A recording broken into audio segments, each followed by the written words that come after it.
दोस्तों, भारतीय जनता पार्टी की सरकार होने का मतलब है रूल ऑफ लॉ का वहां पर स्टेब्लिशमेंट।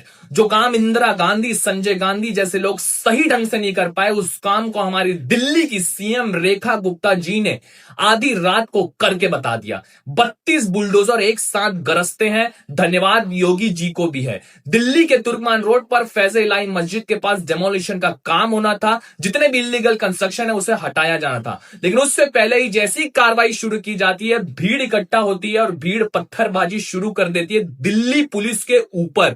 दिल्ली पुलिस के बहुत सारे जितने भी जवान रहते हैं वो घायल हो जाते हैं। फिर अंततः दिल्ली पुलिस को आंसू गैस के गोले छोड़ने पड़ते हैं। सबको वहां से भगाया जाता है। जितना भी इलीगल कंस्ट्रक्शन रहता है उसे खत्म कर दिया जाता है, लेकिन मस्जिद को टच भी नहीं किया जाता है दोस्तों। और लोगों के बीच में यही अफवाह फैलाई जाती है। इतने बड़े पैमाने पे इलीगल कंस्ट्रक्शन वहां पे हुआ था, उसे खत्म करती है एमसीडी। और इतना बड़ा मलबा वहां पे अभी भी जमा है दोस्तों कि कई हफ्ते वहां पे लग सकते हैं, कई ट्रक्स लग सकते हैं इसे साफ करने के लिए। दोस्तों, ये फैसला हाईकोर्ट के वर्डिक्ट के बाद आता है, जहां पर 12 नवंबर 2025 को दिल्ली हाईकोर्ट ये कहता है कि रामलीला मैदान के पास जितनी भी इलीगल कंस्ट्रक्शन हुए हैं, बेशकीमती जमीन सरकार की है, लेकिन वहां पर लोग अपना धंधा चला रहे हैं, अवैध रूप से पैसे कमा रहे हैं, बैंकेट हॉल से नहीं पता क्या क्या शादी घर बनवाकर सारी चीजों को 3 महीने में सरकार को आदेश जारी करती है कि इसे खाली करवाया जाए। इसके बाद फिर ये इंप्लीमेंटेशन दिल्ली की गवर्नमेंट, बीजेपी की गवर्नमेंट आने के बाद ये चीज होता है दोस्तों।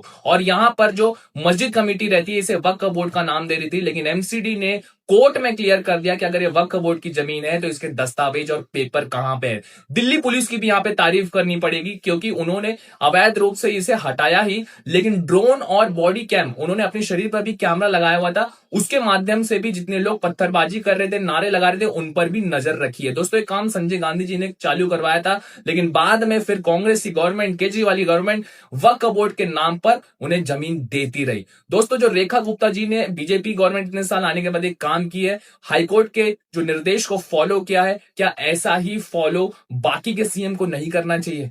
विचार कीजिए दोस्त।